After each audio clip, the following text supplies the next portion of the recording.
sino solamente el Rey de Reyes y Señor de Señores. Y cada mañana y cada tarde tus misericordias se renuevan en nuestras vidas, Dios. Gracias por ello, Padre. En el nombre de Jesús, gracias, Padre. Oh, sí, Señor. Nuestra gloria a ti, Padre.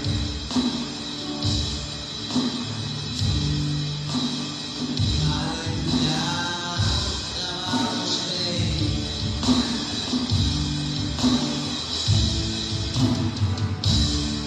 Cada mañana despertar.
This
Y a ti, Señor, en el nombre de Jesús, porque te has revelado nuestra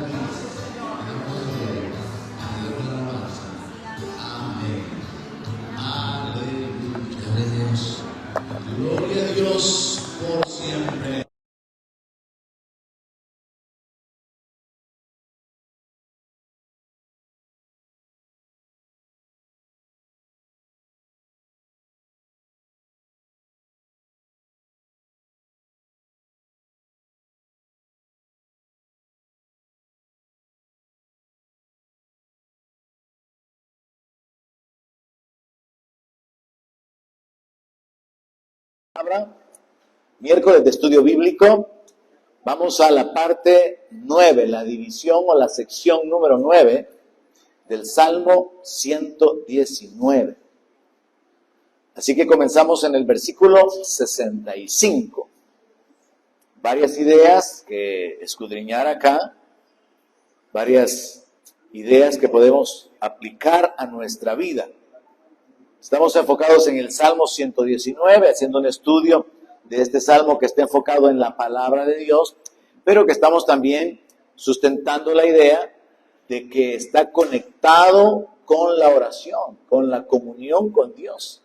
O sea, cómo la palabra de Dios nos sirve como fundamento para nuestra oración y para nuestra comunión con Dios. Bienvenidos todos, bendiciones a todos. Vamos al versículo 65. El salmista expresó o registró o escribió: bien has hecho con tu siervo, así como manera de testimonio. Bien has hecho con tu siervo, oh Jehová, conforme a tu palabra. Verso 66, lo vamos a examinar junto con el verso 65. Enséñame buen juicio y sabiduría, porque tus mandamientos he creído. En base al verso 65 podemos extraer esta verdad, el beneficio, hermanos, apoyarse en la palabra de Dios. Vea la sentencia, vea la oración completa. Bien has hecho con tu siervo, oh Jehová, conforme a tu palabra. Podemos estar confiados de que no estamos solos. Podemos recorrer o recordar la palabra cuando la Escritura dice, por ejemplo, con él estaré yo en la angustia, le mostraré mi salvación. Y entonces podemos saber que hay tantas promesas en la Biblia, donde Dios nos habla de restauración, Dios nos habla de nuevas fuerzas, nos habla de vida, nos habla de bendecirnos, y aunque no sea esa nuestra experiencia del momento, el conocer la palabra nos hace vivir con esperanza. Así que usted tiene que tener esperanza de que el Dios de los cielos habrá de manifestarse en su vida. Y tiene que entender en base a la misma Escritura que lo que vivimos aquí es una leve tribulación, que no se puede comparar con la gloria que habrá de manifestarse en nosotros. O sea, ¿qué pueden ser 80 años de sufrimiento, 90 años de sufrimiento si nos tocara vivirlos como tal, comparados con la eternidad? Realmente podemos concluir, es leve tribulación, es algo temporal, es algo pasajero. Y así hay que pensar, así hay que enfocarse siempre, sabiendo de que Dios en su misericordia limita las cosas que el enemigo pueda traer en contra nuestra. Ahora bien, enfocándonos en esa pregunta que le decía que deberíamos de traer a nuestra memoria de una manera frecuente, ¿cómo sería nuestra vida sin Dios? Porque los creyentes muchas veces se apartan, hay muchos que han vuelto atrás. En el fondo yo me imagino que tiene que haber una lucha, un conflicto, porque el que ha nacido de nuevo, la Biblia dice que el Espíritu nos anhela celosamente. Y el Espíritu dentro de un creyente, cuando el creyente se va al mundo y anda en el pecado, anda alejado de Dios, sin comunión con Dios, el Espíritu está redarguyéndolo. Yo me imagino que debe de ser una lucha diaria en esa condición de estar siendo redarguido por el Espíritu para que vuelva a la comunión, para que regrese a congregarse, para que regrese y haga las obras que hacía antes, que recuerde de dónde ha caído y que haga las obras que antes hacía. Porque cada uno de nosotros, por el Espíritu Santo, podemos ser consolados, podemos ser guiados, podemos ser enseñados, podemos ser amonestados, porque Dios por su Espíritu trata de una manera personal, individual con cada uno de nosotros. Entonces, al pensar, ¿cómo sería nuestra vida sin Dios? Tendríamos que quitar esa comunión que tenemos con Dios, esa esperanza, esa inquietud interna, ese temor que solo el Espíritu Santo puede causar, esa inclinación a la palabra o a volvernos. Y entonces esto me lleva a Efesios capítulo 2, verso 11, donde el apóstol Pablo escribió, miren, les dice, acuérdense de que en otro tiempo ustedes, los gentiles en cuanto a la carne, eran llamados incircuncisión por la llamada circuncisión hecha con mano en la carne. Pablo lo que está diciendo es, acuérdense que ustedes los gentiles eran llamados incircuncisos, gente sin pacto, gente sin Dios, por los judíos, el pueblo de la circuncisión. Y en el verso 12 da los detalles. En aquel tiempo, ustedes estaban sin Cristo, alejados de la ciudadanía de Israel, ajenos a los pactos de la promesa, sin esperanza y sin Dios en el mundo. Mire qué descripción más triste esta. Y usted tiene que entender que esta descripción se aplica a todas las personas con las que usted probablemente camina junto a ellas, con las que usted viaja en el transporte público, o al menos la mayoría, ¿verdad?, los que no sean creyentes. Que esta declaración se aplica a la vida de las personas que no han oído el Evangelio y que no le han entregado su vida a Cristo. Ahora, Pablo lo está enfocando como un recordatorio de que esta era nuestra condición. Y por eso yo le digo, es una pregunta en la que tendríamos que reflexionar para fortalecer nuestra comunión con Dios. ¿Cómo sería nuestra vida sin Dios? ¿Cómo estaríamos? Porque es muchísimo más que tener un día para congregarse, 2 días para congregarse. Es mucho más incluso que leer la Biblia y que orar. No es solamente esas pequeñas cosas. Miren lo que dice el verso 12. En aquel tiempo estaban sin Cristo. ¿Cuántas personas viven sin Cristo ahora? Sus vidas son miserables, sus vidas están llenas de sufrimiento y están sin Cristo, están sin el Salvador, están sin aquel que puede perdonar sus pecados, están sin aquel que puede salvarlos, están sin aquel que es el buen pastor que dio su vida por las ovejas. Están sin Cristo, están sin redención, están sin esperanza, están como esclavos del pecado. O sea, enfoquémonos y pensemos, ¿cómo está un creyente? Por muy mal que esté económicamente, por muy mal que esté en su salud, comparamos a un creyente en la peor condición, póngase Job, que para mí es el máximo ejemplo de sufrimiento. ¿Cómo está el creyente comparado con un inconverso que no tiene a Cristo? El creyente más arruinado, el creyente en mayor tribulación o sufrimiento, si lo comparáramos incluso con el inconverso más saludable y más rico del mundo, el creyente sigue estando en una condición privilegiada. ¿Por qué? Porque su eternidad está en las manos de Dios. Porque tiene vida eterna. Porque no está bajo el poder del maligno. Porque tiene una herencia en los cielos. Porque su nombre está inscrito en el libro de la vida. Y el rico y el poderoso, con mucha autoridad, fama, gloria y lo que tenga, su condición es de miseria. ¿Sabe que allá en los Emiratos Árabes y esos países petroleros donde hay de veras millonarios, se dan el lujo de cubrir los vehículos hasta con pintura de oro? Les echan un baño de oro. ¿Se imagina usted un carro bañado de oro? Hay gente, hermano, que usa relojes que cuestan no $10,000, $20,000, cuestan hasta $100,000. Y usted con su relojito de a 5 pesos, ¿verdad? Un relojito de a $5, que lo mandaron de la USA y además allá valía $2. Y bueno, valía $2 porque en realidad es la reventa, porque en China lo vendían a $1.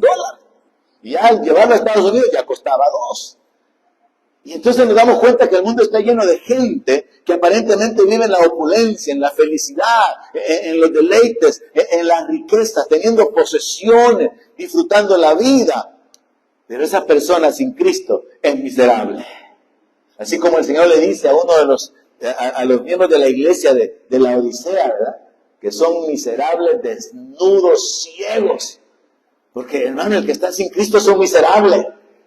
Ahora, es importante entender y levantarnos a otro nivel en la fe, en el entendimiento y en la práctica de esta declaración, que muchas veces los cristianos evangélicos hacemos como por repetición. Y decimos a veces, es que yo sé que al tener a Cristo yo lo tengo todo. Ahora, hay una realidad en eso, porque en Cristo estamos completos. Pero la actitud de fe tiene que llevarnos a la comprensión de la posición que tenemos, del respaldo que tenemos, de la obra de Dios a favor nuestra, para que podamos apropiarnos de ella y que no solamente sea un decir. Y entonces estamos en una condición de sufrimiento, de padecimiento, de necesidad, de debilidad, de humillación, de vergüenza, de esclavitud al pecado, pero estamos confesando que estamos bien en Cristo, cuando en realidad no lo estamos, ya sea por la desobediencia, ya sea por nuestra falta de fe, ya sea como consecuencia a decisiones tomadas sin tomar en cuenta a Dios, etc. Entonces, si analizamos nosotros, ¿cómo es la vida sin Dios? Es triste. Vivir sin Cristo. Dice la Escritura en el verso 12 a continuación, alejados de la ciudadanía de Israel.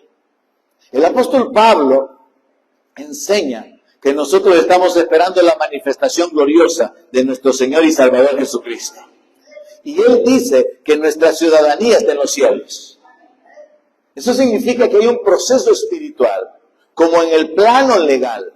Así como Jesús le dijo a los apóstoles, a los 70, mejor dicho, a los discípulos, que se alegraran de que sus nombres estaban inscritos en el libro de la vida, así como se registra el nacimiento de un niño en la alcaldía, se registra el nacimiento espiritual en el reino de los cielos y hay fiesta, dice el Señor. Y Jesús le dijo a estos 70, alégrense que sus nombres están inscritos en el libro de la vida. O sea que hay un libro donde se escriben los nombres. Y ese libro nos lleva al registro de la ciudadanía. Y por eso el apóstol Pablo dice, nuestra ciudadanía está en los cielos. Así que según la palabra de Dios, nosotros somos ciudadanos de la Nueva Jerusalén. Profesión u oficio, sacerdotes del Dios Altísimo. Así que deje de poner ahí costurera.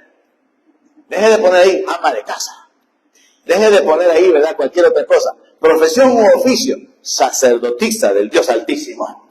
Ministro de Jehová. Porque eso es lo que somos, hermanos, somos ministros de Dios, somos siervos de Dios, alguien lo puede creer. Sí, en el documento de aquí, en el temporal dice salvadoreño, ¿verdad? Pero en el espiritual dice de la Nueva Jerusalén. Sí, en su documento puede decir lo que sea en cuanto a su profesión, pero su profesión es ser un siervo, una sierva del Dios de los cielos. Entonces Pablo dice, en aquel tiempo ustedes estaban alejados de la ciudadanía. Así como en los Estados Unidos hay mucha gente inmigrante que no tiene la posibilidad de conseguir papeles. Hay gente que ha estado años allá y por las circunstancias muy particulares definitivamente no califican y no van a poder accesar a la ciudadanía. Pero para nosotros Dios lo hizo posible a través del Señor Jesucristo. Ya no estamos lejos de la ciudadanía, somos ciudadanos de la patria celestial. Luego dice la Escritura, y ajenos a los pactos de la promesa. Vivir ajenos a los pactos de la promesa. Vivir sin conocimiento, vivir sin tener participación. Dios hizo varios pactos. Dios realizó pactos, el pacto con Abraham, el pacto con David. Dios ratificó el pacto con Abraham, luego también con Jacob. Dios hizo varios pactos. Nosotros conocemos en un sentido general que en la Biblia se habla del antiguo pacto, vivir bajo la ley, obedecer para ser bendecido. El nuevo pacto, vivir bajo la gracia, creer que estábamos bajo maldición, pero Cristo nos redimió de la maldición de la ley. Y ahora que creemos, obedecer a aquel que nos rescató, porque ya estamos bendecidos. Por cierto, ese es un punto muy importante de entender. En el antiguo pacto, la gente alcanzaba la bendición a través de la obediencia.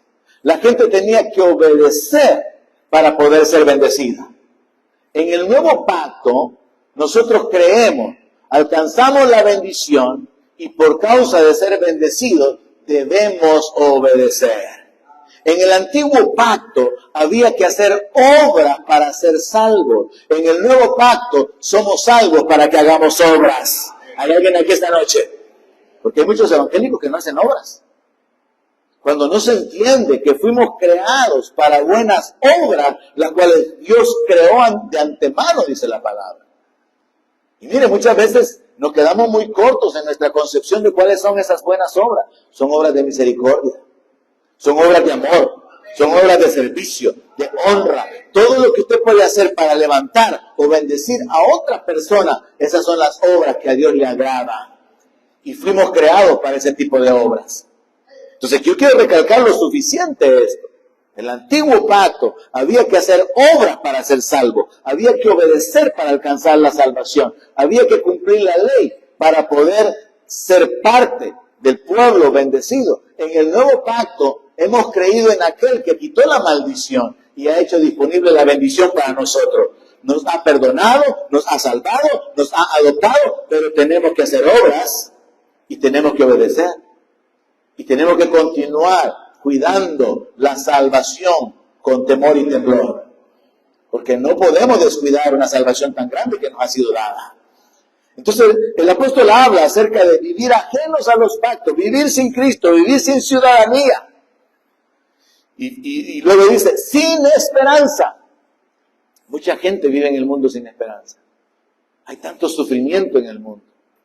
Cuando uno mira historias o se da cuenta de historias, naciones hundidas en la pobreza, gente viviendo en la desgracia, familias viviendo abajo del límite de lo que se llama pobreza, uno se da cuenta, realmente nacimos en un mundo bajo maldición.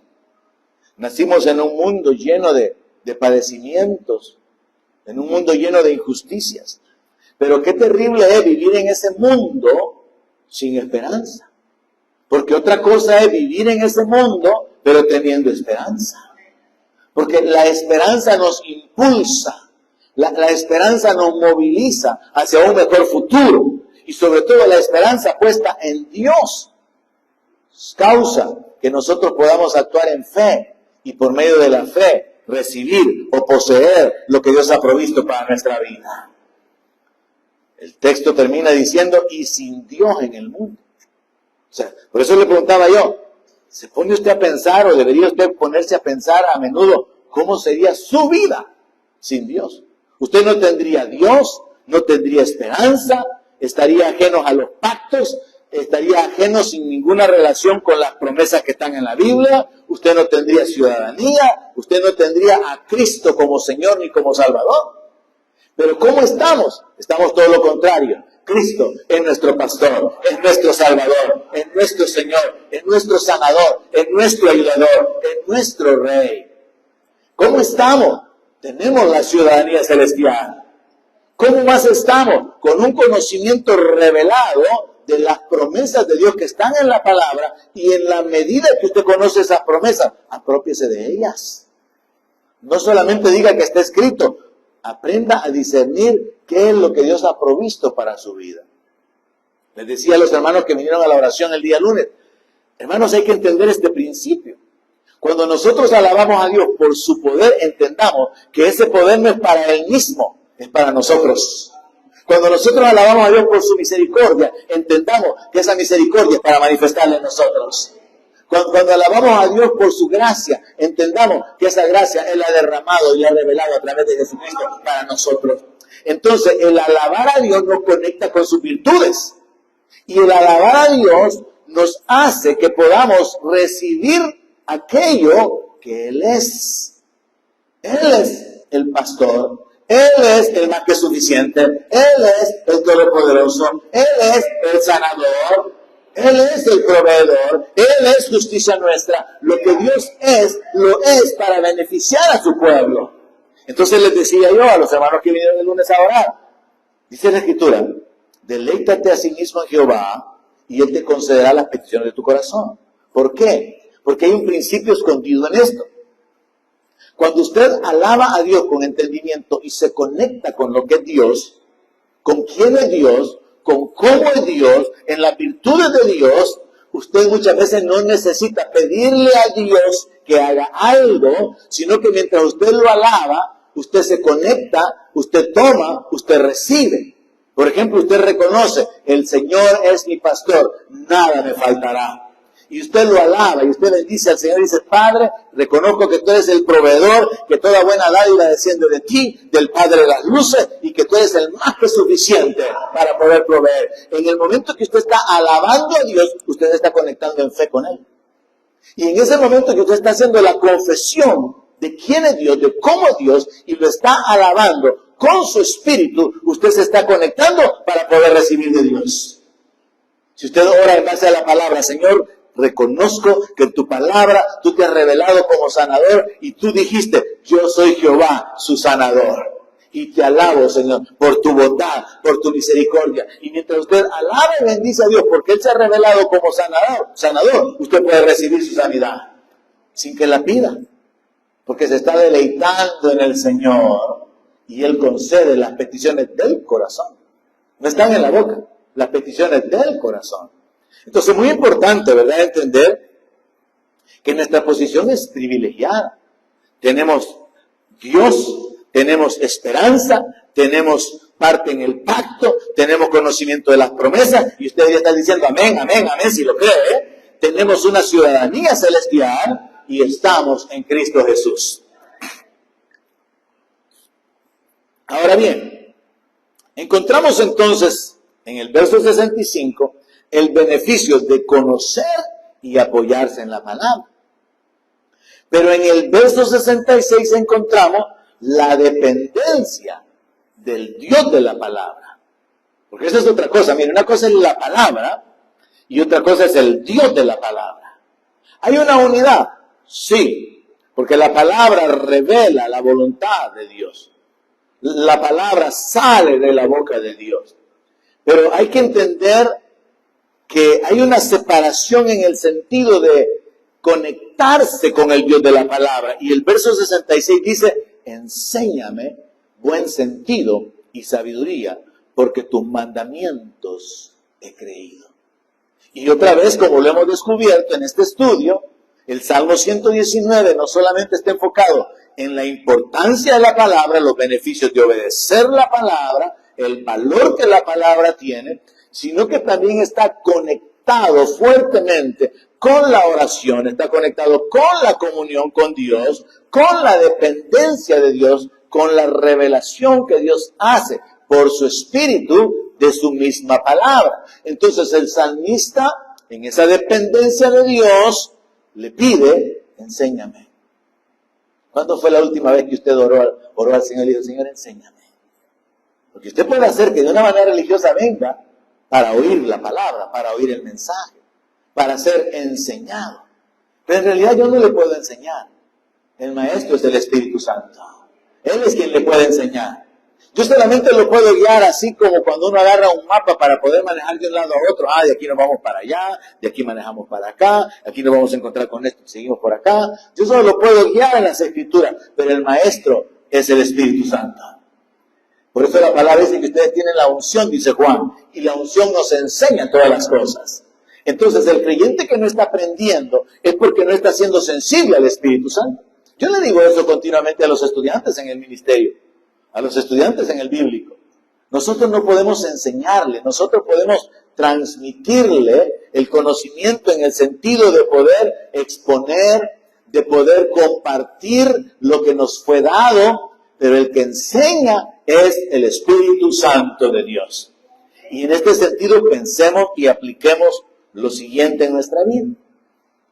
Viene el salmista y en el verso 66 ha dicho, enséñame buen sentido y sabiduría, porque tus mandamientos he creído.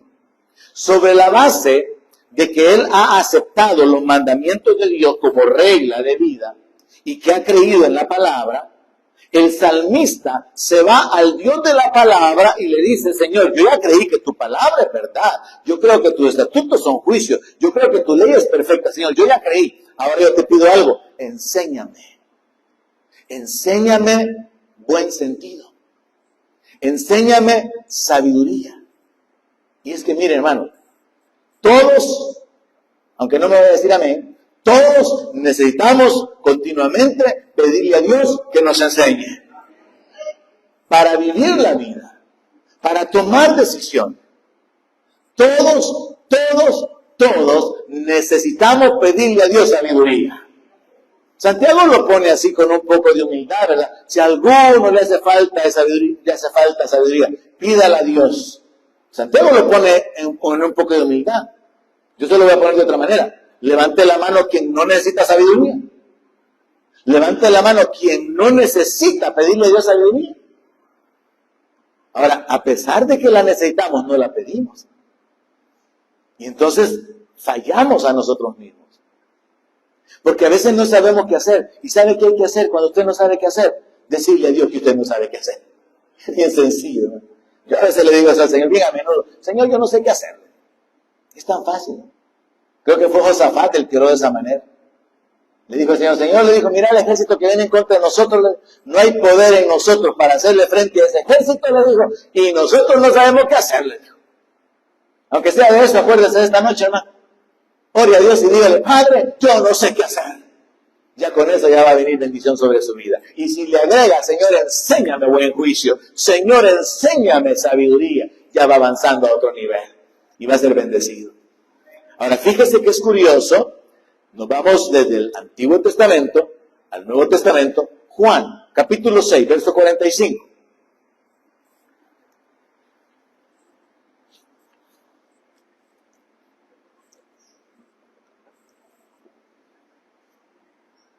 El Señor Jesucristo está hablando aquí y Él dijo esto: escrito está en los profetas y serán todos enseñados por Dios.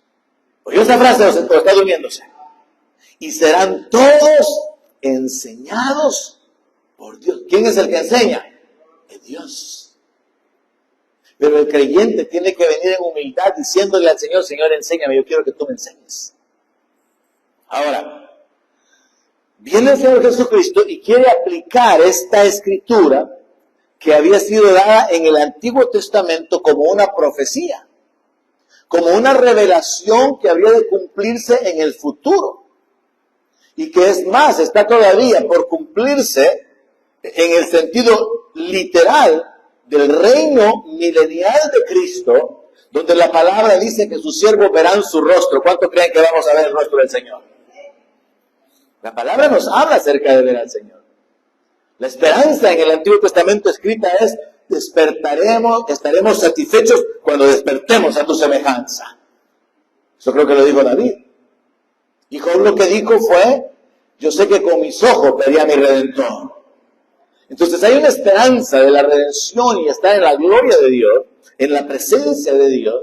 Y este texto nos habla acerca de esa comunión con Dios, de manera que Dios pueda ser quien enseñe, quien revele.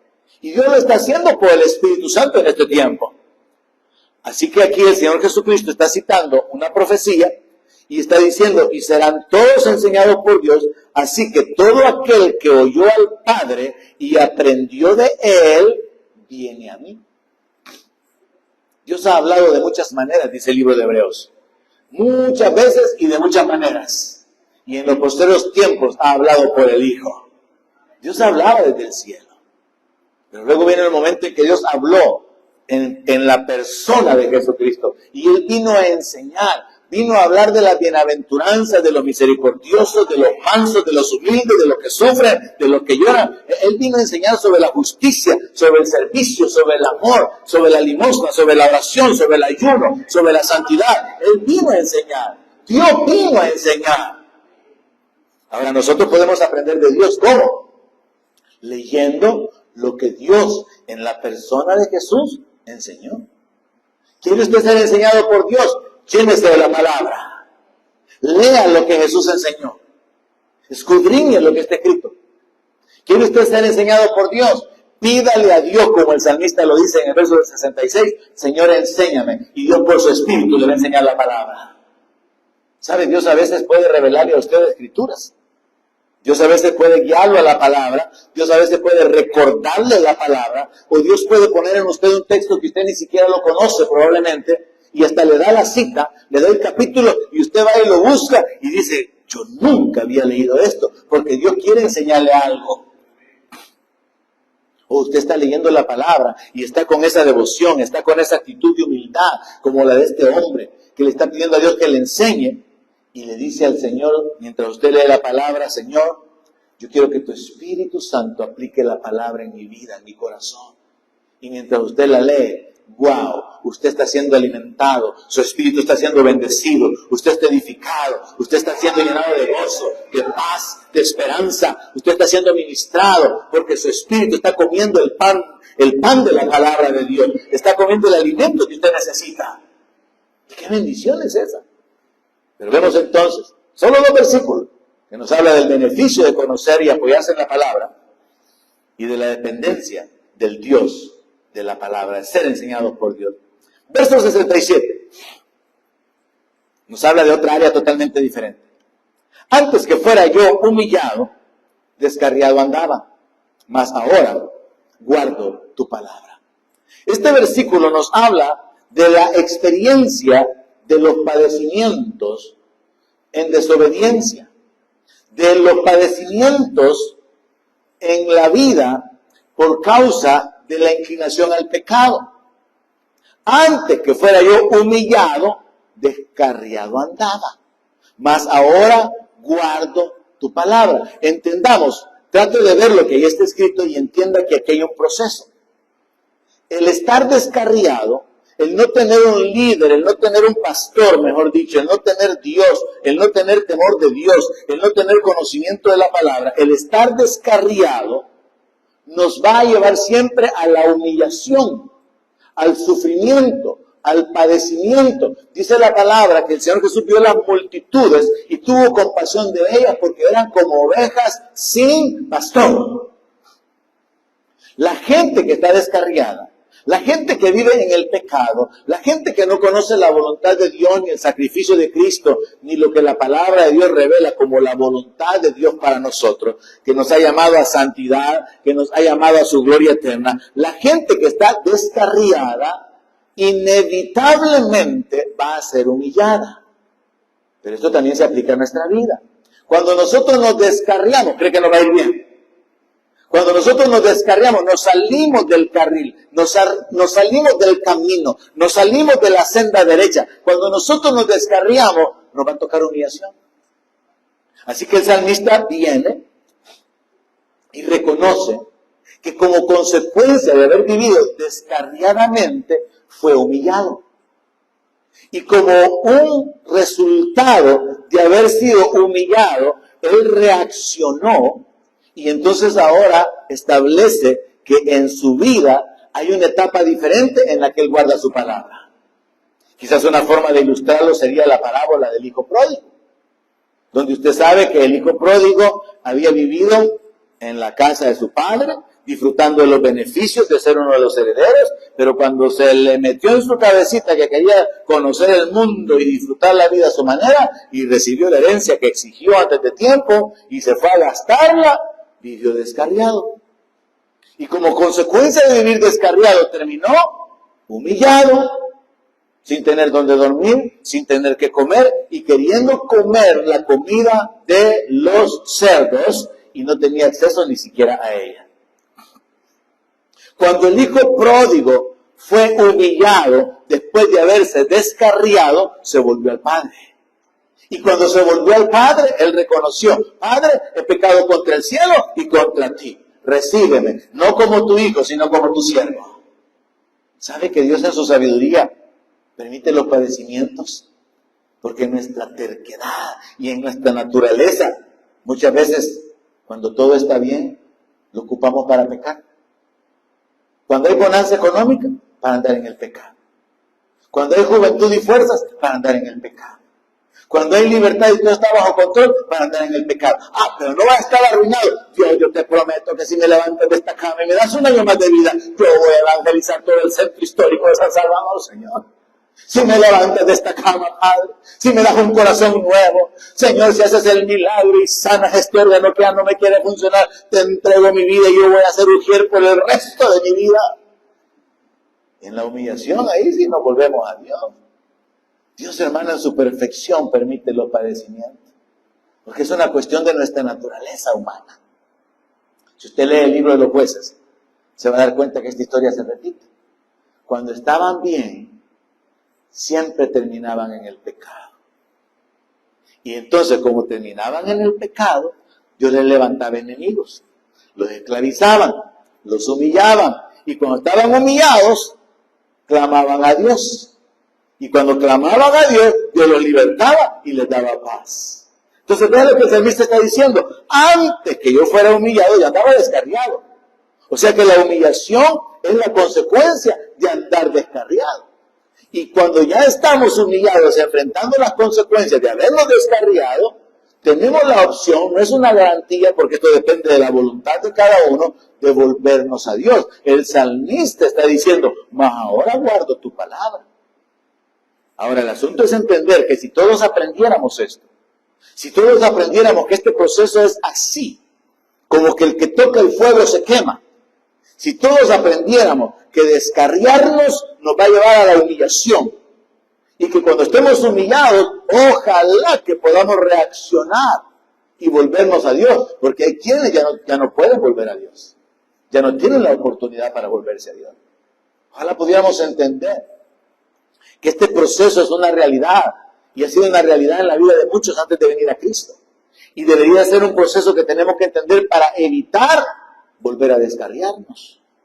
Si aprendiéramos nosotros este proceso, hermano, de que el descarriarnos nos llevará a la humillación, evitaríamos mucho sufrimiento en nuestra vida. Ahora, si usted nunca se ha descarriado, porque usted por la gracia de Dios y por la misericordia de Dios ha sido un varón santo de Dios, una mujer santa de Dios tremenda que se ha guardado, se ha cuidado, y lo digo en serio, si usted nunca ha caído y se ha mantenido, es importante incluso el considerar, por ejemplo en el caso de los hijos, los que se crían en el Evangelio, los niños que están creyendo en el Evangelio. Es importante pensar en proyectarse en un estilo de vida, de poder aprender incluso de que sobre la base de los errores ajenos y de las desgracias de otros, yo no voy a seguir ese camino. ¿Sabe? Allá desgraciadamente, en la zona donde yo vivo, allá hay mexicanos, hay como una especie de, voy a decirlo así, una especie de maldición. No sé cómo sea cerca de donde usted vive, me imagino que habrá lugares porque son focos, son centros, pero hay muchas mujeres alcohólicas. Y entonces es triste ver cómo se hacen los grupos de la gente alcohólica, que desde temprano en la mañana están reunidos ahí. Y hay varias mujeres algo jóvenes, mujeres ya en la edad madura, viejas de la tercera, nunca creo que haya visto alguna, pero yo siempre he tenido esta inquietud dentro de mí. ¿Cuál es la historia detrás de esta vida? ¿Cómo llegó ahí? Porque hubieron decisiones que se tomaron. Ahora yo sé, tiene que haber habido sufrimiento, probablemente abuso, probablemente un divorcio, probablemente un hombre maltratador, no lo sé. Tienen que haber habido padecimientos, sí, definitivamente. Pero el punto es, todos nosotros decidimos en nuestro caminar, si nos esforzamos por ir hacia arriba para librarnos del Seol abajo, como dice el libro de Proverbios, o si nosotros decidimos ir tomando decisiones necias en nuestra propia prudencia o en contra de la voluntad de Dios y enredándonos. Porque la vida de una persona, el punto donde una persona está colocada, sea una persona de éxito o sea una persona que está fracasada, cada uno de los dos tiene una historia detrás. Y es bueno y es importante aprender de los errores y de las desgracias ajenas. ¿Cómo llegó esta persona a estar en la miseria? ¿Cómo llegó este hombre a quedarse solo? ¿Cómo terminó esta persona enferma? ¿Cómo terminó esta persona arruinada en las drogas? ¿Cómo? ¿Qué es lo que hubo detrás? Y entonces entender que el descarriarnos nos lleva a la humillación. Y no deberíamos de esperar llegar a la humillación para volvernos al Señor. Ahora el Salmo 119, nos vamos a avanzar casi al final de la porción de ahora, en el verso 71, voy a conectar la idea, en el verso 71, el salmista lo expone, así como yo quisiera que usted lo recibiera, como una lección, pues. Y mire lo que dice el verso 71, luego volvemos al 68. Bueno me es haber sido humillado para que aprenda tus estatutos. ¿Alguien puede decir eso? O sea, eso significa que usted tiene que entender, es que yo estaba bien, hombre, pero por desobediente me fue mal. Es que yo tranquilo estaba, bien, sirviendo al Señor, fiel al Señor, yo bien estaba. Pero un día me descarrié, un día me loqué, un día me descuidé, me aparté del Señor, cometí una locura, me enredé en un pecado, me enredé en otro, me descarrié. Y entonces tuve que ser humillado. Ahora, el salmista ya aprendió la lección, y ese es el punto, hermano. Tenemos que llegar a ese punto de nuestra vida. Ya padecimos lo suficiente para poder seguirnos descarriando. Ya nos descarriamos y entonces fuimos humillados, y ahí, mientras estaba siendo humillado, volvernos a Dios, al Dios de la esperanza, al Dios de salvación, al Dios de restauración, al Dios de misericordia, para poder ser levantado y tomar la decisión. No me vuelvo a descarriar. Voy a seguir obedeciendo tu palabra. Vámonos al verso 68. Bueno eres tú y bienhechor. Enséñame tus estatutos. Otro principio, otro enfoque, otra verdad. La verdad o el principio de alabar a Dios porque Él es bueno. Todos los días deberían de haber expresiones en nuestra boca reconociendo que Dios es bueno. Dios es bueno. Dios es bienhechor. Hay que alabar a Dios por su bondad, hermano. Yo le animo a que procure ser un poco más intencional y más consciente de esto. ¿Cómo? ¿De qué manera? Piense, hermano. Tómese su tiempo para pensar, para reconocer. ¿Cómo es que Dios ha sido bueno en su vida? ¿Qué cosas ha hecho Dios en su vida? ¿Cuándo las hizo? ¿Dónde las hizo? ¿En qué Dios ha sido bueno? Mire, yo acostumbro a hacerlo públicamente a manera de testimonio, a manera de darle la gloria a Dios. Usted me habrá oído en alguna ocasión que yo le digo al Señor que Él me ha dado una buena vida. Dios ha sido bueno, hermano. O sea, así como el salmista dice, bueno eres tú, y la palabra nos invita a exaltar al Señor por su bondad, yo reconozco que Dios ha sido bueno, y yo le digo al Señor muchas veces, Señor, tú has sido tan bueno conmigo. Has mostrado tu bondad en mi vida, en la salud. Has mostrado tu bondad en mi vida, en el afecto a través de muchas personas. Has mostrado tu bondad en mi vida, en la honra que me has dado. Has mostrado tu bondad en mi vida, en las cosas que me has permitido tener. Dios ha sido bueno. Dios ha sido tan bueno. Entonces usted tiene que aprender a reconocer cómo ha sido bueno Dios en su vida, dónde ha sido bueno, en qué Dios ha sido bueno. Dios a mí me ha sorprendido con tremendas cosas. Como dice la palabra, comprando sin precio. Dios ha sido bueno.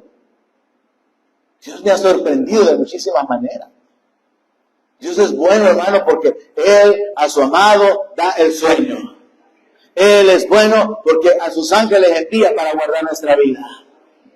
Él es bueno cuando yo puedo comenzar a pensar en las veces que literalmente, como testificaba el domingo, que quedamos secuestrados y nos dejaron como garrobos amarrados, en las veces que he tenido una pistola en la cabeza y Dios me ha guardado de la muerte, han sido varias. Una de tantas fue aquí en el centro hace muchísimos años, por robarme unos lentes Ray-Ban que yo llevaba en la camisa. Una mujer se subió al frente, vino por el medio del pasillo del bus, aquí por el Cucatlán, y se dirigió a mí porque me alcanzó a ver la esquinita dorada de los aros. Reconoció que era Ray-Ban. Llega, me agarra los lentes, yo le agarro la mano y me le quedo viendo. ¿Y qué querés? Le digo. Y entonces la muchacha, con su mano agarrada por la mía, le dice a alguien que me tenía detrás apuntándome aquí, dale, le dijo. Y yo vuelvo a ver y me queda el cañón aquí. Ah, no, bueno, así por las buenas, llévatelo, le dije. Mire, Dios ha sido bueno, Dios me ha librado de la muerte muchas veces. Dios nos ha guardado de accidentes, Dios nos ha guardado de tantas cosas. Dios nos ha bendecido, supliendo nuestras necesidades, sorprendiéndonos con cosas, con bendiciones que uno no puede comprar, que uno no puede pagar, pero Él es el que lo hace. Y yo testifico y doy gloria a Dios de que Él es tan bueno, que me ha guardado tantos años, hermanos, sin ir a un hospital. Yo voy al hospital con mi mamá y con mi papá. Pero Dios ha sido bueno, hermano. Entonces usted tiene que entender en su vida, en sus circunstancias, en su existencia, cómo, cuándo y dónde Dios ha sido bueno, y proclámelo y dígale al Señor, Señor, tú eres bueno. Verso 69. Interesante, otro enfoque totalmente diferente. Interesante. Contra mí forjaron mentiras los soberbios, mas yo guardaré de todo corazón tus mandamientos. Se engrosó el corazón de ellos como cebo, mas yo en tu ley me he regocijado. El verso 69 está hablando de vivir siendo calumniado. No sé si a usted le ha pasado. A mí me ha pasado desde el principio en el ministerio. Había gente que hablaba mal, me maldecía. Y he vivido siendo señalado, acusado y actualmente todavía viviendo con acusaciones, con señalamientos. Y eso es terrible. No sé si a usted le ha pasado. Pero el salmista lo sabe, porque mire, hermano, una de las cosas que yo he aprendido en el caminar es que las mismas cosas le pasan a los cristianos en todo el mundo. Yo cuando comencé a viajar a los Estados Unidos no sabía qué predicar hasta que el Señor me enseñó que los mismos pecados, los mismos sufrimientos, las mismas necesidades, los mismos problemas tiene la gente en todas partes del mundo. Y entonces a usted le puede haber pasado, a usted le puede estar pasando, a mí me ha pasado, me está pasando, y el salmista lo escribió hace miles de años. Los soberbios forjaron mentira contra mí. ¿De qué nos está hablando? De calumnia. ¿De qué nos está hablando? De difamación. Nos está hablando de acusaciones falsas. Ahora, ¿qué es lo que nos importa extraer como un principio bíblico esta noche? La actitud. Mas yo guardaré de todo corazón tus mandamientos. O sea, me están calumniando, me están acusando falsamente, me están difamando, me están haciendo leña, pero yo tengo que continuar guardando los mandamientos de Dios. ¿Qué significa eso? Sigo esperando en Dios, en sus palabras, en sus promesas, que Él sea mi defensor, que Él sea mi ayudador. No voy a tomar venganza, que sea Él quien se encargue de mis enemigos, que Él humille a los que se han levantado en contra mía, y esa debe ser la actitud de todo cristiano. Yo voy a guardar de todo corazón tus mandamientos. Mire el verso 70. Se engrosó el corazón de ellos como cebo, mas yo en tu ley me he regocijado. Entendamos esto, porque parte del problema de la interpretación bíblica es el lenguaje figurado. Ahora, usted imagínese, no sé si en alguna ocasión habrá visto una imagen del corazón cuando la persona está tan llena de gordura que el corazón también es envuelto con una capa de grasa. Entonces vea el lenguaje figurado. Se engrosó el corazón de ellos como cebo. Entonces usted imagínese un pobre corazón, ojalá que no sea el suyo, un pobre corazón lleno de una masa de grasa por fuera, que está haciendo que el corazón realice su trabajo con gran dificultad. Porque eso trae consecuencias físicas en la salud. Que el corazón esté lleno de toda esa grasa. Porque el corazón es un músculo. Y tiene que trabajar expandiéndose y contrayéndose. Entonces cuando está lleno de grasa, el corazón sufre, el corazón comienza a morirse. Y aquí se ocupa esta figura. Se engrosó el corazón de ellos para hablar de la dureza, para hablar de la maldad, de la mala condición del corazón. Un corazón que está lleno o rodeado de grasa es un corazón que está mal. Entonces la figura que espiritualmente es, se engrosó el corazón de ellos como cebo. Están llenos de maldad. Y ellos en esa maldad están causando destrucción a la reputación, están queriendo avergonzar, están queriendo humillar, y se ocupa la palabra forjar mentira, lo cual nos habla de construir algo, de trabajar en hacer algo, de armar algo, de tomar tiempo para poder tejer una mentira y causar daño. Y por causa del corazón malo, se enfocan en ese propósito. Pero lo más importante, le repito, que tenemos que extraer para aplicar en nuestra vida es la reacción. ¿Cuál es la reacción del salmista? Mas yo en tu ley me he regocijado. Lo están calumniando, lo están difamando, lo están acusando, están arrimándole un montón de cosas. ¿Cuál debe de ser su reacción? Regocijarse en la ley. Guardar la palabra. Y es importante, mire, que conectemos esta idea con otras porciones de la Escritura que ya leímos. Por ejemplo, en el 23 dice, príncipes también se sentaron y hablaron contra mí, mas tu siervo meditaba en tu estatuto. Ya pasamos por ahí y le expliqué yo, que cuando haya gente en autoridad que se levante en contra suya para calumniarlo, para que lo saquen del trabajo, cuando hay gente en autoridad que se levante en contra suya para ponerlo en mal, para poder maldecirlo, dice la palabra aquí, tu siervo meditaba en tus estatutos. ¿Cuál es la reacción? Seguir confiando en la palabra de Dios. Seguir apoyado en las promesas de Dios. Verso 51. Los soberbios se burlaron mucho de mí, mas no me he apartado de ley. Va a haber gente arrogante, va a haber gente orgullosa que lo tiene a usted de menos. Por su estudio, por su edad, por su apariencia, por ser cristiano, por lo que sea, se van a burlar. Ante la burla, ¿cuál debe ser la reacción? No apartarse de la ley. Seguir dependiendo de Dios. Verso 61. Compañías de impíos me han rodeado, mas no me he olvidado de tu ley. Le dije que esto se traducía como bandas de pecadores me han hecho mal, pero yo no me he olvidado de tu ley. No les estoy pagando de acuerdo a sus obras. No he tomado la venganza en mis manos. Sigo confiando en la palabra de Dios. Entonces, ante los burladores, ante los malvados, ante los calumniadores, ante los soberbios, a la altura de donde hemos llegado en el estudio del Salmo, hay una reacción correcta y es seguir confiando y guardando la palabra de Dios. Seguir esperando en Dios. No es fácil. No es fácil que a usted lo estén humillando. No es fácil que a usted lo agarren de base, que a usted le estén arrimando todas las cosas que no son ciertas y que usted se mantenga ahí tranquilito como que si nada. No es fácil. Pero el salmista está compartiendo su experiencia y dice, yo no me he olvidado de tu ley, yo no me he apartado de tu palabra, yo medito en tus estatutos, yo me regocijo en tu palabra. Y esa es la reacción. Amén. Así que aunque usted sea acusado falsamente, aunque haya gente que lo maldiga, aunque haya gente que se burle de usted, aunque haya gente que le haga maldades, usted siempre tiene que reaccionar esperando, confiando, regocijándose en la palabra de Dios. La reacción del creyente está conectada con la palabra. ¿Alguien recibe eso esta noche? Terminamos en el verso 72. Mejor me es la ley de tu boca que millares de oro y plata. Este es el fin de la sección. Mejor me es la ley de tu boca que millares de oro y plata. ¿Por qué, hermanos? Porque la ley de Dios trae todas las bendiciones.